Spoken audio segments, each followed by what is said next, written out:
Mondial 2026. Félix Tshisekedi, Gianni Infantino, la vérité cachée derrière cette rencontre. Suivez jusqu'à la fin. Je vous explique. Vous êtes sur Célèbre TV Sport, votre source privilégiée pour les actualités sportives en République démocratique du Congo. Nous vous disons bonjour. Le plaisir est pour nous de vous retrouver dans cette nouvelle édition de vos nouvelles.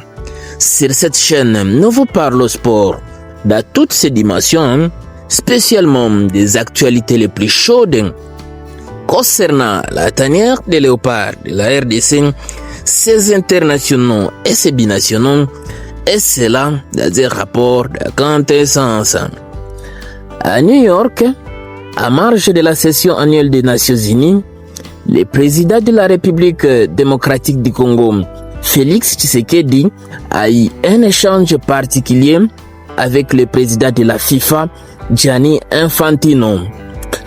Officiellement, les discussions se sont concentrées sur des grandes lignes de coopération pour le développement du football congolais, entre autres la réhabilitation et la construction d'infrastructures sportives modernes, des programmes de formation et d'encadrement des jeunes talents, l'intégration du football dans les systèmes scolaires, mais aussi l'initiative pour rapprocher davantage la jeunesse congolaise des standards internationaux de la discipline.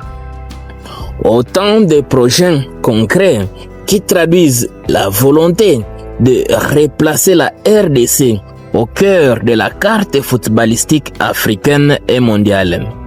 Mais au-delà de ces annonces, une question reste suspendue. Peut-on vraiment imaginer qu'une telle rencontre entre deux personnalités de ce calibre se soit limitée uniquement à des aspects structurels et techniques? Car le contexte est particulier. Les léopards de la République démocratique du Congo, engagés dans les éliminatoires de la Coupe du Monde 2026, s'apprêtent à livrer deux batailles décisives face au Togo et au Soudan. Le pays entier vit au rythme de cette attente et dans ce climat, une affaire sensible continue de faire couler beaucoup d'encre et de salive, celle de l'éligibilité du joueur soudanais Youssif Ali. Sur ce dossier brûlant, la FECOFA elle-même a reconnu que la présidence de la République s'était engagée afin de défendre les intérêts de la nation. Nous l'avions rappelé dans notre précédente émission, la plus haute institution du pays a choisi d'accompagner la Fédération congolaise de football association dans la procédure, un signal fort qui montre l'importance stratégique accordée à ces litiges qui opposent la République démocratique du Congo au Soudan au sujet du joueur Youssif Ali.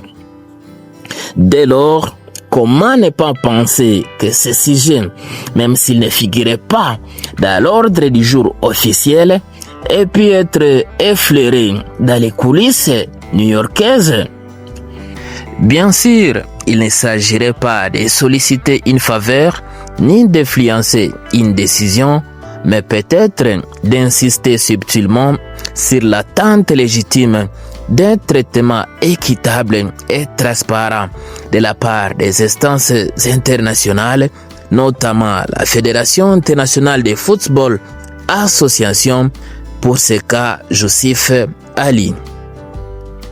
Dans le langage discret de la diplomatie sportive, chaque regard, chaque sous-attendu ou rappel des principes peut suffire à envoyer un message. Pour Kinshasa, ce message serait limpide.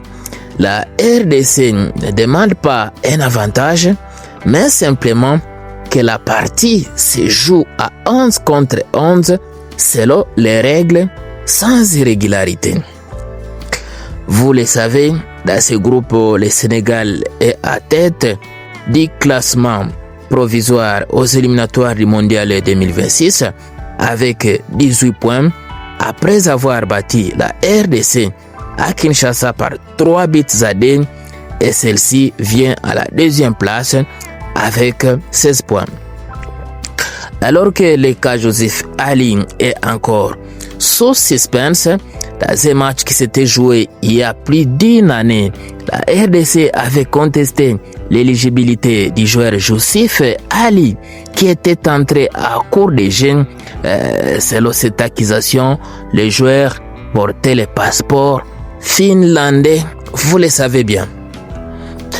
À conclusion, ni la présidence congolaise ni la Fédération internationale de football association n'ont le pouvoir de modifier les scores sur la pelouse, encore moins de dicter la décision des commissions indépendantes, mais dans le football, les vrais juges restent les règlements et le terrain. Mais alors, posons-nous ensemble la question. Posons-nous cette question, mesdames et messieurs.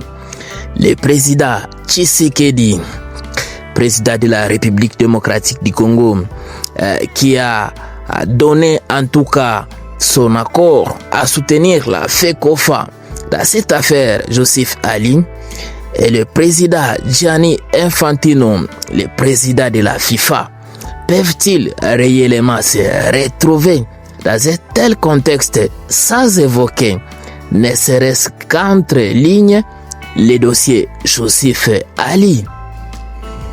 Chers téléspectateurs, à vous de dire entre les commentaires et d'apporter votre propre lecture. Magnifique. Voilà, nous sommes bien arrivés à la fin de ce sujet. Si vous l'avez aimé, laissez un maximum de j'aime. Merci de partager avec nous en commentaire votre point de vue. Abonnez-vous massivement sur la chaîne. N'oubliez pas surtout d'activer la cloche des notifications, histoire de ne plus rien rater des prochains sujets que nous allons aborder encore une fois. Dans l'entretemps, on se quitte avec espoir de se retrouver très prochainement. Merveilleux.